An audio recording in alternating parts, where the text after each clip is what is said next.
Mercedes Sprinter, 67 on the number plate. In the UK, that's 2017, 2018. Handbrake. Great vans, everybody has them. I have one as a camper van. Motocross boys, they all have them. Great, reliable vans. The little weak spot is the handbrakes. This one, it's got 3 or 4 clicks. There's no play on the cables. So let's get the back wheels off, get the rear calipers off, get the discs off and see what's going on inside, because these have handbrake shoes inside the brake disc.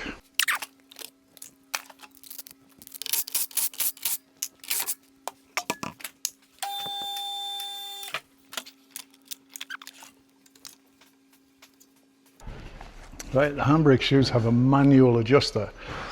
A little wheel you can turn around, you can get through the wheel bolt hole. I'll show you when I've got the drum off. This one you're kind of screwing it up over. It's obvious when you look through the wheel. Just to let the adjustment off so the drum will come off. I'm stripping them down because I've adjusted them numerous times. And it's got to its annual test, the MOT test, and it's failed on the handbrake performance. So let's go in and see what's happening. These are adjusted a long way. I have a feeling the shoes might have fallen to bits, which is quite common. Right, that's adjustment right off. There's one torque screw there to get the disc off, 2 bolts to get the caliper off. Torque screw there to get the disc off, and there are 2 bolts down the back of the caliper to take the whole caliper off in one. Because it's independent of the handbrake, it's just like a front brake. You can just push the piston back with a screwdriver, provided they're not seized. No, they're okay.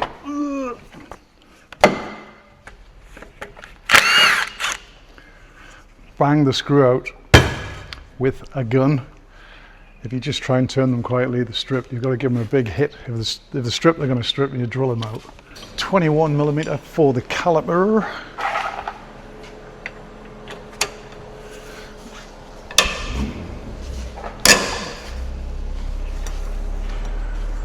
They are tight.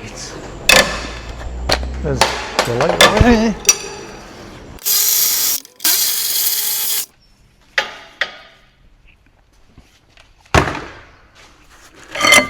Caliper off, plenty of brake pad, just let that hang, it's fine.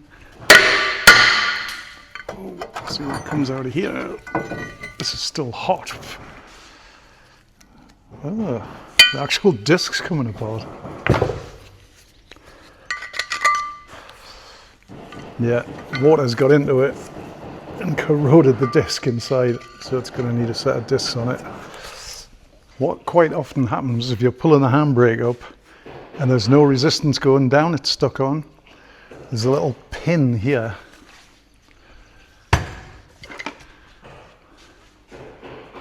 Right in there, that the cable pulls it, and it's a pivot and it gets seized. Now if that seizes, you've got to get the half shaft out to get at it. To get the half shaft out, you have to unbolt these 4 bolts. Half shaft comes out with a plate and the shoes in the back plate and everything. But this one, it's really hard to see. There you go. This pivot here gets stuck, gets seized. The cable pulls this piece and that pivot pulls a lever to push the shoes apart.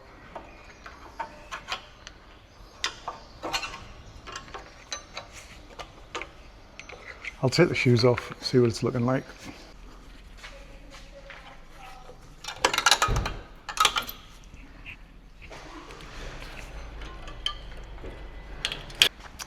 There's the adjuster that you turn to let the shoes off and on.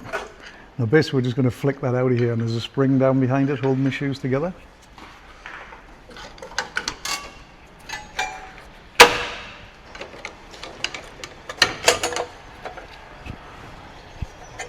There we go. There's the adjuster. As you can see, it's in 2 halves. Twists in there, it comes out of there. It's basically just screwing that in and out. Right, we've got the adjuster out there. Move around to other side. Now this is where it gets tricky. Again, it's got a spring going from here to here with the cable pull piece in between, so we need to kind of unhook it all off that. See, these back plates have rotted through as well. There you go, that's a little piece that swivels, that gets seized, that pushes down on the handbrake. Right, the rear spring has released itself. Happy days. So I can lift that shoe up and over. There you go, you can see the spring there. First you want to unhook that if you can. It's a real awkward job, this. Getting them back in is not easy.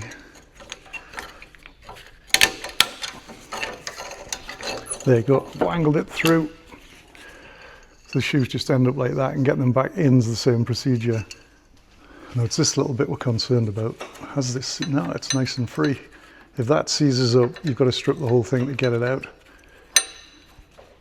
But no, that's lovely and free. So we'll just put a bit of penetrating oil on that.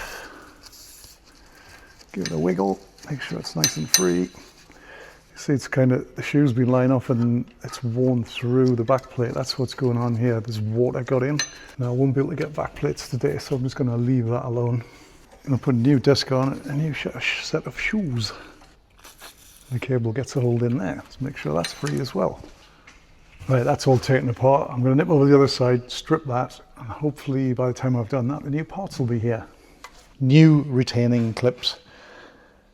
The spring set with retainers is like less than £10, so just do it, because the old springs do get stretched.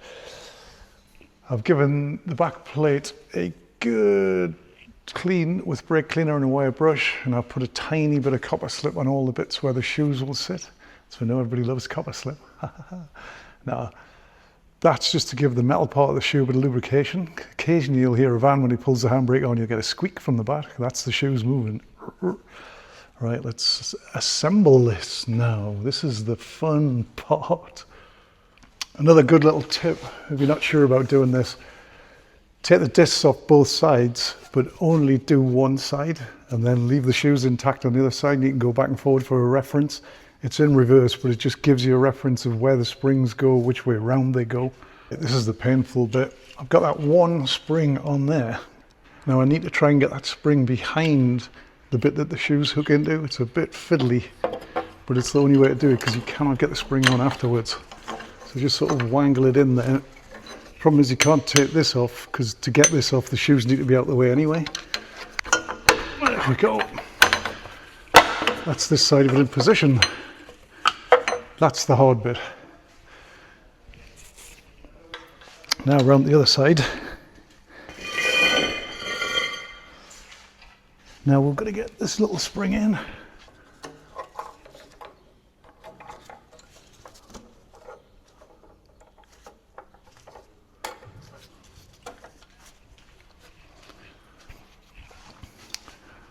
Okay, I've put that spring back in. I've actually put it on the outside. It doesn't make any difference. Now I just want to lift those quietly apart and put the adjuster back in. Okay, that was a joy. Spring in, adjuster in. It kind of goes, it stops the adjuster unwinding itself, but front back doesn't really matter. You just be careful when you're adjusting it. So I'm going to pop the disc on, adjust it up, put the caliper back on, and then I'm going to strip the caliper, clean it up, and put new pads in that.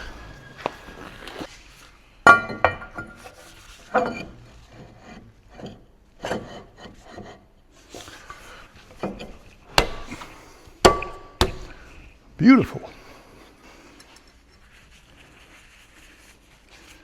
Just give it a nip. It's just purely for keeping it in place so you can get your wheel bolts in.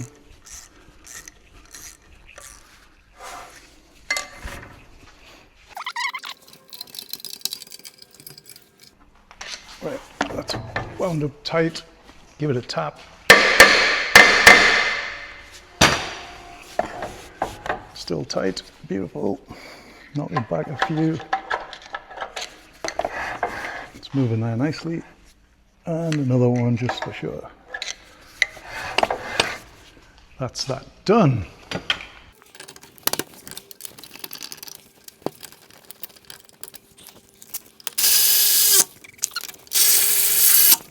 Right, same as the front brake. Push the piston right back. Now the brake pads aren't totally worn out, but it's good practice. I'm putting a new disc on. Those pads will have kind of shaped themselves to the contour of the old disc, so for the sake of whatever, 30, 40 quid, I'm putting a set of pads in as well.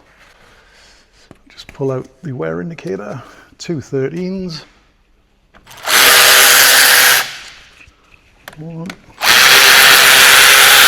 2, caliper comes off. Take the pads out. That inner one's stuck, so that wouldn't have been helping anything. Yeah, that brake pad's cracked down the middle. You can see it's worn in weird shapes to the disc, probably because it's been stuck. Just going to ping these little clips out.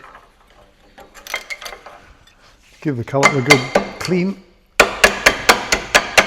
Get rid of all the rust, especially on the inside.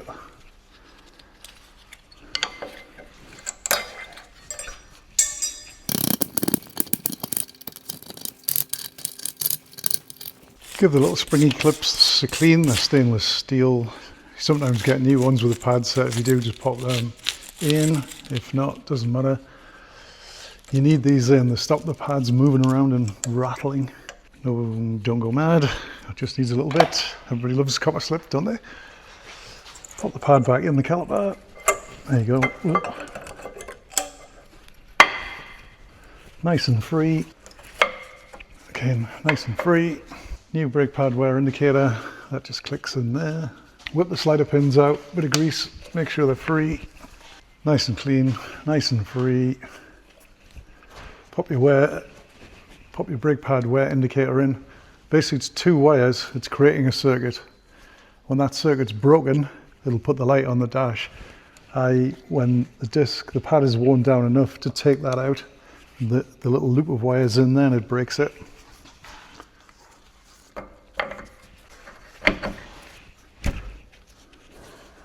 That just plugs in like so.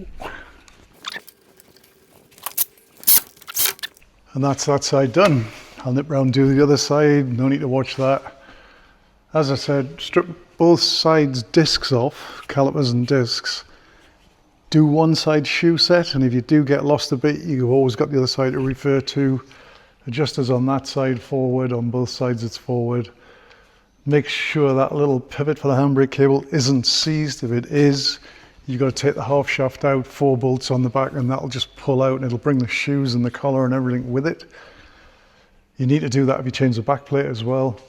I put new discs on because the inside had disintegrated. That's why the handbrake wasn't so good. New pads because I'm doing new discs. And then he's got a full setup. This thing's done like 170,000 miles. Those shoes looked original, so it was due an overhaul. Again, if you're doing this at home, axle stands, put the wheels under, throw through a few logs under, anything. You do not want this falling on top of you. It might hurt. Anyway, like, subscribe, all that.